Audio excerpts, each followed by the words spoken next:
Bismillahirrahmanirrahim. Assalamualaikum warahmatullahi wabarakatuh. Teman-teman semuanya, kita melanjutkan bab kita. Kali ini kita akan membahas bab 5 yaitu tentang transaksi entitas induk dan entitas anak, persediaan dan jasa. Teman-teman, di sini terdiri mengandung video ini mengandung tugas yang harus kalian selesaikan 3 hari sejak tayangan ini dimulai. Tugasnya adalah seperti biasa meresume lalu mengerjakan tugasnya di akhir.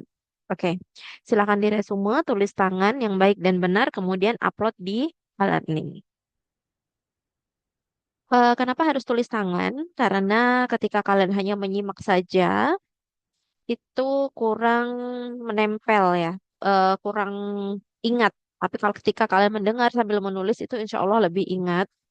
Dan nanti tulisan kalian juga berguna untuk yang pertama, untuk yang pertama dan utama yaitu untuk bahan belajar kalian atau bahan ujian kalian di UTS nanti karena UTS-nya nanti kan open book begitu. Oke, teman-teman, langsung saja kita mulai. Jadi kita akan mempelajari mengenai eliminasi transaksi antara entitas induk dan entitas anak. Jadi dalam suatu konsolidasi entitas induk dan entitas anak maupun entitas anak dengan entitas anak itu mengalami terjadi suatu transaksi. Transaksinya seperti apa akan kita bahas mulai dari bab ini insya Allah. Jadi teman-teman, entitas induk dan entitas anak itu sering terlibat dalam suatu transaksi. Contohnya seperti transaksi jual beli persediaan, jual beli aset tetap, atau pemberian pinjaman. Seringkali nih, entitas anak menghasilkan produk yang akan diproses lebih lanjut oleh si entitas induknya atau sesama entitas anak dalam satu kelompok usaha. Nah, di ilustrasi di gambar ini, teman-teman, eh oke, Ibu jelaskan dulu di PSAK 65. Di PSAK 65 itu, laporan keuangan konsolidasian, transaksi yang melibatkan entitas induk dan entitas anak sering disebut dengan transaksi antar entitas dalam kelompok usaha. Jadi transaksi antar entitas dalam kelompok usaha digambarkan dalam gambar ini, 5.5.1 ini. Antar entitas anak, nggak hanya entitas anak ke entitas induk, tapi antar entitas anak itu juga sering terjadi transaksi yang disebut dengan transaksi lateral, gitu. Yang bisa terlibat dalam transaksi jual beli persediaan, contohnya. Oke, berikutnya ini ya. Kita akan mempelajari pentingnya eliminasi atas transaksi antara entitas induk dan entitas anak. Jadi teman-teman, seperti yang sudah Ibu sampaikan di kelas dan pertemuan sebelumnya, entitas induk itu mempunyai kewajiban untuk menyusun laporan keuangan yang menggambarkan kinerja dan kondisi keuangan entitas induk beserta entitas anaknya secara keseluruhan. Nah, laporan keuangan yang dimaksud adalah laporan keuangan konsolidasian. Jadi PSAK 65 itu mendefinisikan bahwa laporan keuangan konsolidasian sebagai laporan keuangan kelompok usaha yang di dalamnya terdiri dari aset, liabilitas, ekuitas, penghasilan, beban, dan arus kas entitas induk dan entitas anak disajikan dalam suatu entitas ekonomi tunggal. Jadi bisa disimpulkan bahwa untuk menyusun laporan keuangan konsolidasian entitas induk dan entitas anak merupakan jadi intinya laporan keuangan konsolidasian entitas induk dan entitas anak itu adalah satu hal tunggal yang tidak bisa dipisahkan atau merupakan kewajiban. Nah, ini gambar 5.2 merupakan konsep dari konsolidasi. Karena entitas induk dan entitas anak merupakan satu entitas tunggal, ya, jadi mereka ini adalah satu entitas tunggal, maka dicatat transaksi antara entitas induk dan entitas anak menjadi transaksi di dalam satu entitas. Dampaknya apa? Dampaknya itu harus dieliminasi. Jadi hal ini tuh sesuai dengan penjelasan PSAK 65 yang menyatakan bahwa salah satu prosedur dalam menyusun laporan keuangan konsolidasian atau prosedur konsolidasi adalah mengeliminasi secara penuh yang pertama aset, yang kedua liabilitas, yang ketiga penghasilan, kemudian yang keempat beban dan arus kas dalam kelompok usaha antar entitas dalam kelompok usaha gitu. Jadi entitas induk dan entitas anak itu adalah satu kesatuan yang merupakan kelompok usaha. Perlu dicatat itu. Contohnya kayak gimana sih, Bu? Contohnya nih, entitas induk menjual persediaan kepada entitas anak.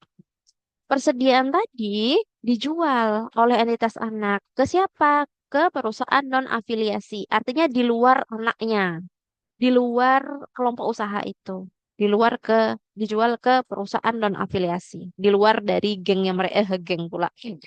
Di luar dari keluarga ini, keluarga perusahaan ini.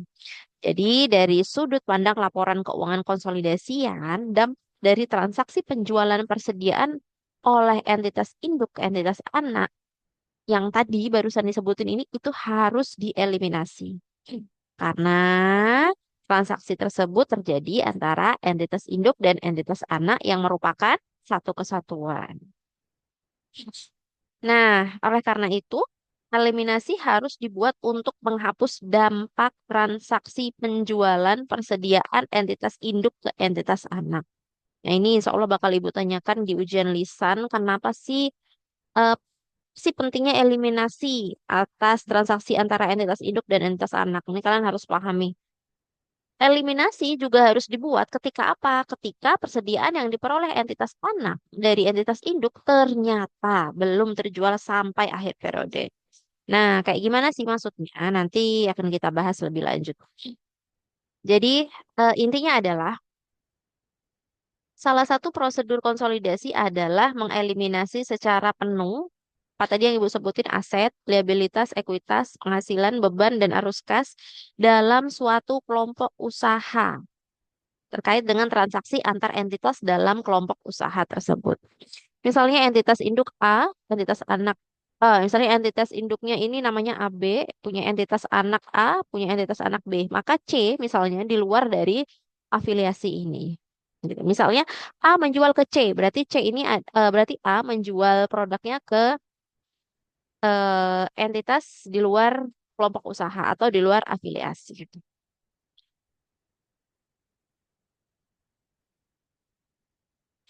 Transaksi penjualan dan persediaan. Apa sih dampak terhadap pencatatan entitas induk dan jurnal eliminasi? Dampak terhadap pencatatan entitas induk. Jadi transaksi jual beli persediaan antar entitas induk dan entitas anak itu adalah salah satu contoh transaksi antar entitas dalam satu kelompok usaha. Nih, Bu ulang lagi. Untungan atau kerugian yang muncul dari jual beli persediaan belum terrealisasi selama persediaan tersebut masih berada di entitas induk atau entitas anak. Nah, ini yang perlu kalian garis bawahi. Namun, ketika persediaan tersebut udah terjual keluar dari perusahaan afiliasi tadi, keuntungan atau kerugian atas penjualan akan terrealisasi. Gitu. Hal ini sesuai dengan ketentuan dalam PSAK 15 yaitu investasi pada entitas asosiasi dan ventura bersama. Di situ menyatakan bahwa keuntungan atau kerugian yang dihasilkan dari transaksi hulu atau hilir diakui dalam laporan keuangan entitas hanya sebesar bagian investor lain dalam entitas anak. Metode ini juga biasa disebut dengan fully adjusted equity method.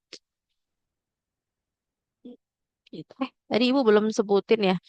Jadi ini transaksi entitas induk ke entitas anak disebut hulu, ya kan hulu. Kemudian entitas anak ke entitas induk, misalnya entitas induk menjual barangnya ke sorry, misalnya entitas anak menjual barangnya ke entitas induk, maka disebut transaksi hilir, gitu. Kalau entitas induk yang menjual ke entitas anak disebut entitas hulu.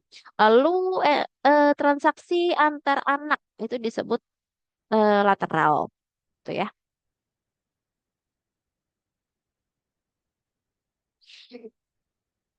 Em,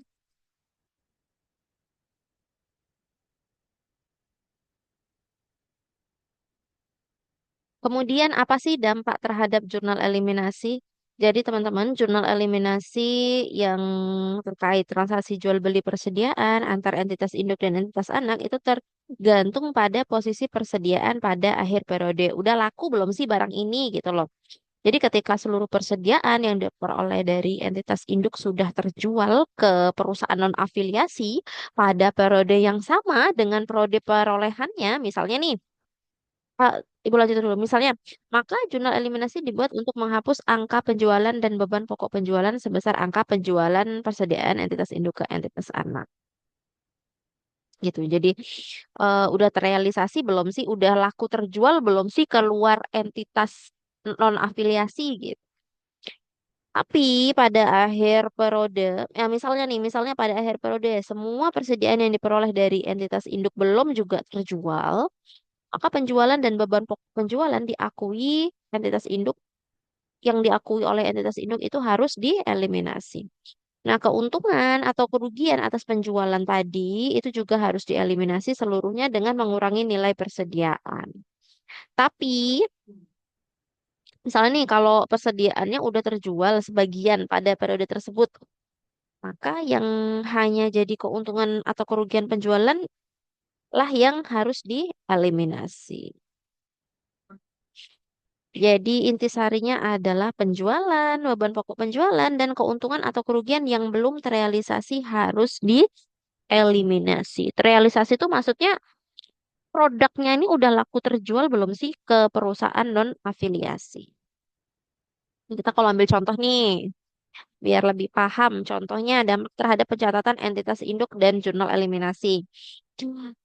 PT Palapa memiliki 100% saham PT Samudra selama tahun 2023 terdapat transaksi penjualan persediaan. Nah nih, oleh entitas induk ke entitas anak sebesar 10 juta. Beban pokok penjualan yang dibukukan POTP terkait transaksi penjualan adalah 6 juta. Gimana sih pencatatan dan jurnal yang harus dibuat oleh PT Palapa saat penyusunan laporan keuangan konsolidasian 2023? Kalau skenario-nya ada tiga. Oh, sorry, ini seharusnya skenario tiga.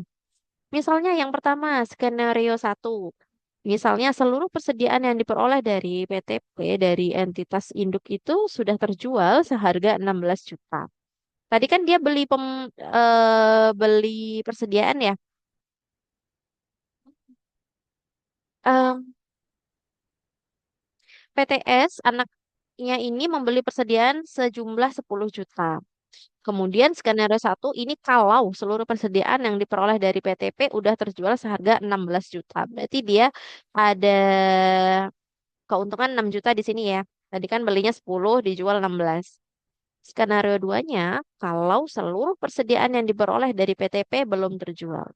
Lalu bagaimana jika skenario 3 hanya sebesar 75% aja, berarti belum 100% terjual.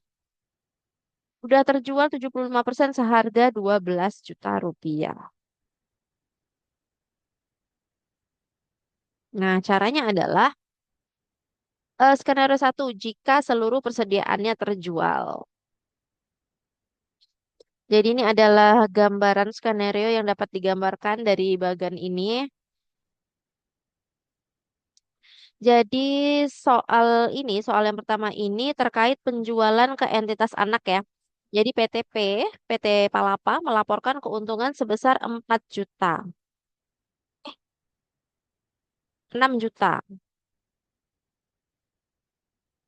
Penjualannya dia melaporkan sebesar 6 juta yaitu didapat dari 10 juta dikurangi dengan 16 juta dikurangi dengan 10 juta.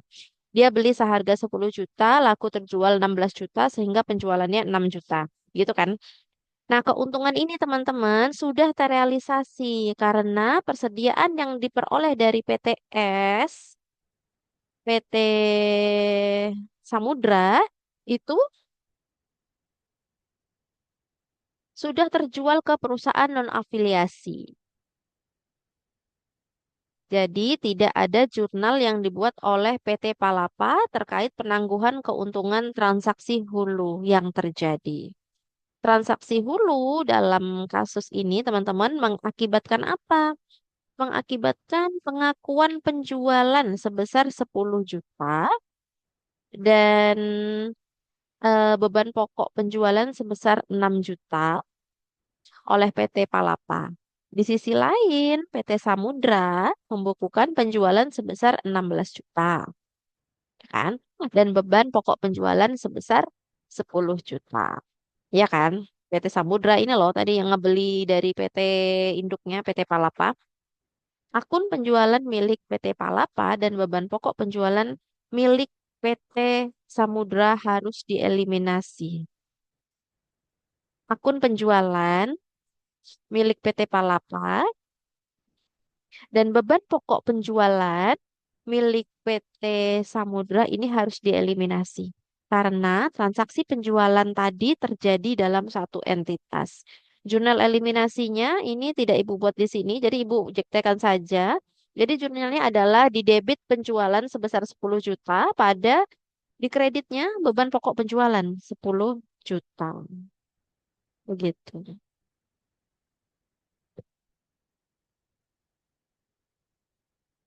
Oh tadi Ibu salah. Ini yang harus dieliminasi ini. Tadi Ibu ke sini ya. Penjualan yang 10 juta ini sama beban pokok penjualan yang ini itu harus dieliminasi. Karena kan tadi terjadi transaksi dalam satu entitas, dalam satu perusahaan afiliasi gitu. Nah, apa sih dampak dari jurnal eliminasi tadi? Ini yang dampaknya. Dampak jurnal eliminasi skenario 1 terhadap laporan keuangan konsolidasian. Ini akunnya ya. Sini ada akun penjualan PTP 10 juta, PTS tadi menjual 16 juta, sebelum konsolidasian berarti totalnya 26 juta kan? Tapi dieliminasi 10 juta sehingga di laporan konsolidasian adalah 16 juta. Beban pokok penjualannya tadi 6 juta, untuk PT Samudranya 10 juta, sebelum konsolidasiannya 16 juta, dieliminasi 10 juta. Ini yang dieliminasi sehingga konsolidasiannya adalah sisa 6 juta.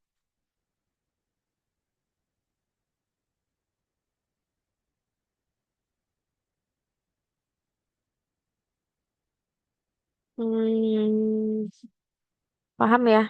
Jadi kalau misalnya teman-teman nggak paham, tolong sharing di grup, jangan ragu-ragu ya.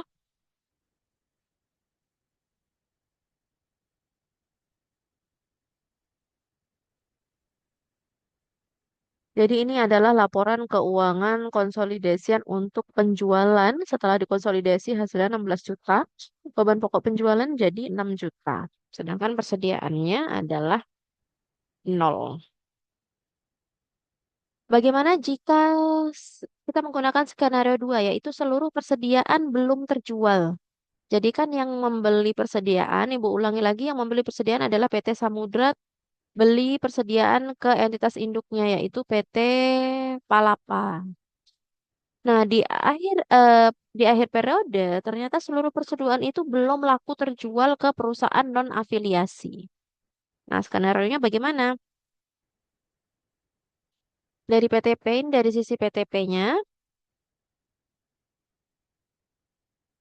ini dari sisi PTS-nya. Nah, eh belum ada di sini, belum ada HPP-nya, beban pokok penjualan seperti yang di sini. Ini kalau udah terjual maka muncul beban pokok penjualan ya. Sorry, bukan HPP. Nah, tapi ini karena dia barangnya belum laku terjual, maka di sini tidak muncul beban pokok penjualan. Nah, ini penjualannya yang dilakukan oleh PTP 10 juta, beban pokok penjualannya 6 juta. Persediaannya ini didapat dari PTP 10 juta, tapi barangnya belum laku terjual. Keuntungan atas penjualan yang dibukukan oleh PT Palapa adalah sebesar 4 juta. Itu belum terrealisasi. Karena hingga akhir periode persediaan Karena hingga akhir periode akuntansi, semua persediaan itu masih dimiliki oleh PTS. Gitu. Oleh karena itu, teman-teman, karena barangnya belum laku dijual oleh anaknya, maka si PT Palapa itu harus mencatat penangguhan keuntungan atas penjualan dengan menggunakan jurnal, Ibu diktekan, bagian laba atas entitas anak sebesar 4 juta, sebelah debit, sebelah kreditnya adalah investasi pada entitas anak yaitu sebesar 4 juta juga. 4 juta tadi teman-teman dapatnya dari sini. Beban pokok penjualan yang dibukukan PTP terkait transaksi penjualan tersebut adalah 6 juta. Maksudnya PTP ini mendapatkan modal atau mendapatkan barang persediaan itu semodal atau seharga 6 juta. Tapi dijual ke PTS sebesar 10 juta. Maka di sini kan PTP mendapatkan keuntungan 4 juta kan? Nah, makanya di sini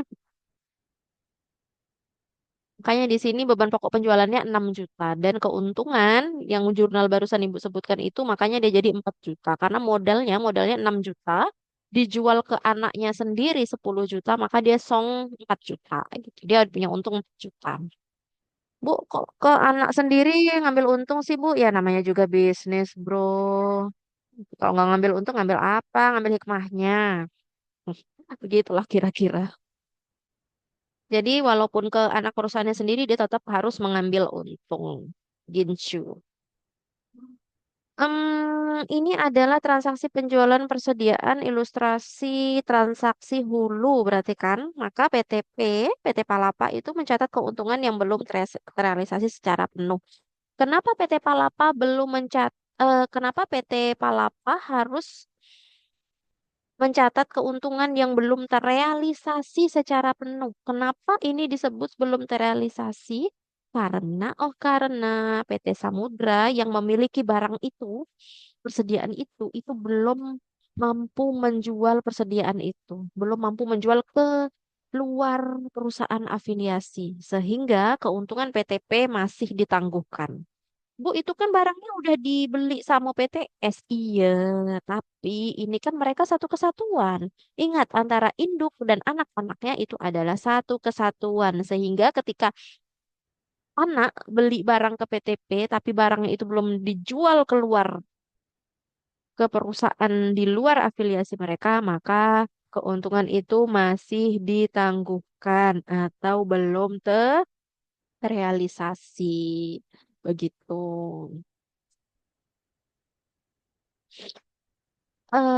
Jadi transaksi hulu di contoh ini, di skenario 2 ini, misalnya seluruh persediaan belum terjual ini, mengakibatkan pengakuan penjualan sebesar 10 juta dan beban pokok penjualan sebesar 6 juta tadi, dan belum terdapat penjualan yang dibukukan oleh PT Samudra karena barangnya belum laku terjual, masih disimpan di PTS. Jadi, dalam sudut pandang konsolidasian, persediaan itu tuh masih ada di perusahaan. Walaupun Ibu ulangin lagi sampai bosan ya. Walaupun barangnya kan udah dibeli sama PT Samudra dari PTP, tapi dalam sudut pandang konsolidasian, barang ini nih, persediaan ini nih masih ada di dalam perusahaan. Sehingga penjualan dan beban pokok penjualan yang diakui oleh PTP harus dieliminasi secara penuh. Keuntungan atas penjualan yang belum terrealisasi, yaitu sebesar 4 juta, juga dieliminasi dengan mengurangi persediaan. Jadi, jurnal eliminasi yang dibuat adalah di debit penjualan sebesar 10 juta, di kredit beban pokok penjualan 6 juta, persediaan 4 juta, sehingga debit kredit totalnya 10 juta. Ini adalah untuk mengeliminasi penjualan persediaan antara PTP dan PTS. Gitu. Aduh Bu, bingung. Tanya di grup ya. Jadi teman-teman, dampak dari jurnal eliminasi terhadap penyajian akun penjualan, beban pokok penjualan, dan persediaan dalam laporan keuangan konsolidasian bisa dilihat di tabel ini. Nah, PTP. PTP ini ngejual 10 juta harganya persediaan ya. Ngejual persediaan ke PTS seharga 10 juta. Modalnya berapa sih beban itu? Beban pula. Persediaan itu modalnya berapa sih? Modalnya 6 juta. Tapi dijual ke anaknya tuh 10 juta. Jadi dia kan dapat untung 4 juta kan. Kalau, ibu ulang lagi, kalau penjualannya itu sudah berhasil dijual ke perusahaan non-afiliasi. Tapi karena si PTS ini belum berhasil menjual barangnya ke perusahaan luar, maka keuntungannya harus ditangguhkan. Sehingga PTS ini di sini nol karena dia belum berhasil melakukan penjualan, beban pokok penjualan juga karena nol, karena apa? Karena belum berhasil menjual. Jadi sebelum konsolidasi ini tetap 10, ini tetap 6 harus dieliminasi karena belum laku terjual. Jadi konsolidasian penjualannya nol. Kok nol sih, Bu? Ya kan barangnya masih di PTS, guys. Barangnya ini belum laku terjual keluar. Maka konsolidasiannya masih nol. Nggak ada barang yang udah terjual gitu ya. Bukan pokok penjualannya juga nol. Sehingga persediaannya masih 6 juta. Kok 6 juta, Bu? Iya, ini harga modal. Dia beli awal tuh barang itu tuh dibeli harga 6 juta. Maka nanti di konsolidasian, di laporan konsolidasian, persediaannya tuh sisa 6 juta, bukan 10 juta. Beda lagi nanti kalau barangnya udah terjual nih. Coba kita lihat ini. Ini skenario satu tadi. Skenario satu tadi adalah skenario yang semua barangnya udah terjual. Ini Ibu ulangin lagi. Kayaknya tadi Ibu lupa belum jelasin ini ya. PTP ini menjual ke PTS 10 juta. Ya kan? Aslinya barang itu tuh, benda itu tuh, persediaan itu tuh harganya 6 juta. Tapi dia jual ke PTS 10 juta. Ya kan? Oke, paham? PTS menjual keluar, keluar perusahaan afiliasi itu sebesar 16 juta. Beban pokok penjualannya ini sama dengan ini, harga modalnya. Modalnya dia beli dari induknya sendiri itu adalah 10 juta. Itu adalah modal, gitu ya, paham ya? Sebelum konsolidasi, maka tinggal ditambahkan penjualan PTP sama PTS. Terlihat sekilas, oh besar ya 26 juta, padahal itu harus dieliminasi. Dieliminasi, apa yang dieliminasi? Yaitu sebesar harga jual induk ke anak 10 juta. Sehingga konsolidasiannya hanya 16 juta. Begitu juga beban pokok penjualan. Ya, beban pokok penjualan dieliminasi sebesar ini. Sehingga laporan konsolidasiannya sisa 6 juta. Ini kalau ada yang terskip mungkin Ibu lupa jelasin, tolong ditanyain aja di grup ya. Ini 6 juta tadi udah Ibu jelaskan kan ya. Kenapa sisa 6 juta? Karena barangnya belum laku terjual. 6 juta ini adalah harga modal. Modal dari PTP nih menghasilkan atau mendapatkan barang itu 6 juta. Gitu. Nah, ini yang berikutnya, skenario 3. Skenario 3 adalah sebagian persediaan terjual. Sebagian ya, diilustrasikan terjual 75%. Kan? Cara menghitungnya, ini penjualannya tadi dia yang jual 10 juta, harga pokoknya, beban pokok penjualannya 6 juta, ini penjualannya hanya 12 juta. Beban pokok penjualan 7.500.000. Persediaan 2,5. Ayo dapat dari mana? Ingat yang terjual adalah 75%.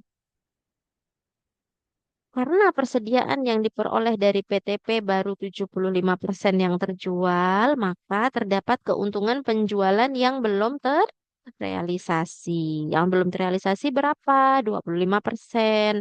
Karena 75%-nya udah laku terjual. Ini yang udah laku terjual, ini sisa persediaannya.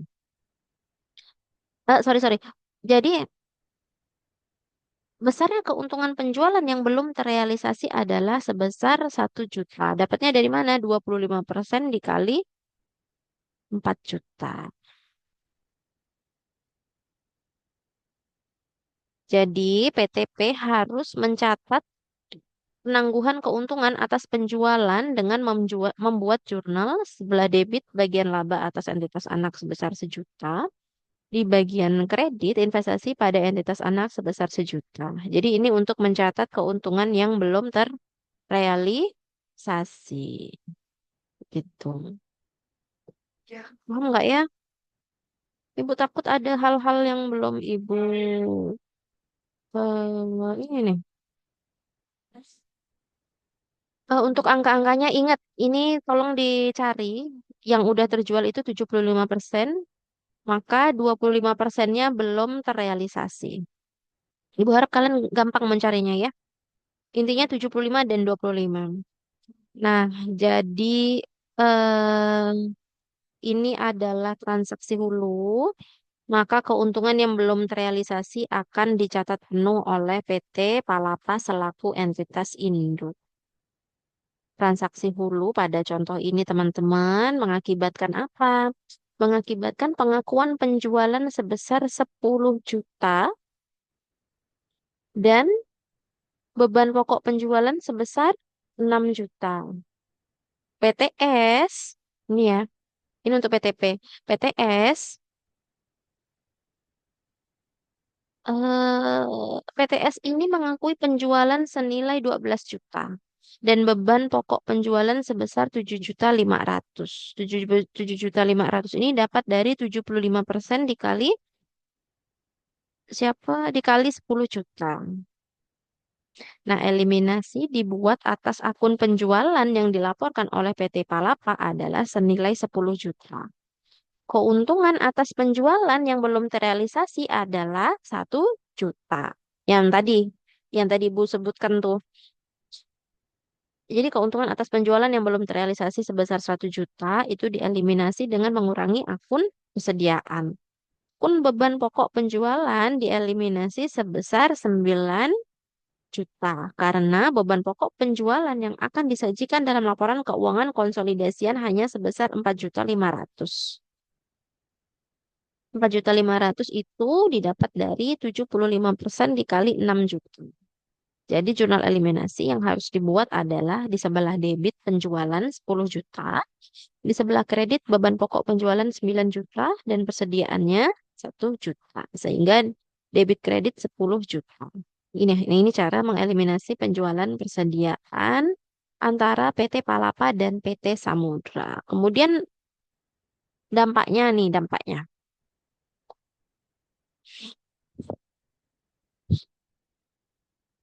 Dampaknya.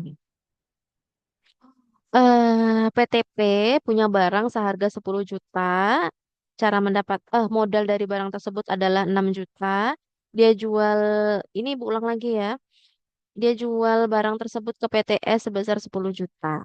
Nah, PTS menjual keluar barangnya 12 juta. Beban pokok penjualannya 7.500.000. Jadi sebelum konsolidasian tinggal ditambah aja. Kenapa skemanya begini? Tolong teman-teman analisis karena ini belum dilakukan secara penuh terjual. Gimana sih? Belum dijual secara penuh seperti skenario 1. Melainkan hanya terjual 75%. Dan sisa 25%. Tolong kalian pahami dan analisis angka-angkanya ya. Nggak susah. Udah selesai. Udahlah. Eh, jadi tugas berikutnya selain kalian meresum, kalian menganalisis angka-angka ini ya. Kalian sebutkan ini dapat dari mana, dapat dari mana, dari mana, dari mana, semuanya. Gitu. Kalian simpulkan dengan bahasa kalian sendiri. Oke lah teman-teman, itu aja dari Ibu. Selamat mengerjakan. Batas mengerjakannya hanya 3 hari aja ya. Terima kasih. Sehat selalu. Minggu depan Ibu kasih tahu lagi online atau offline ya. Terima kasih. Assalamualaikum warahmatullahi wabarakatuh. Bye-bye.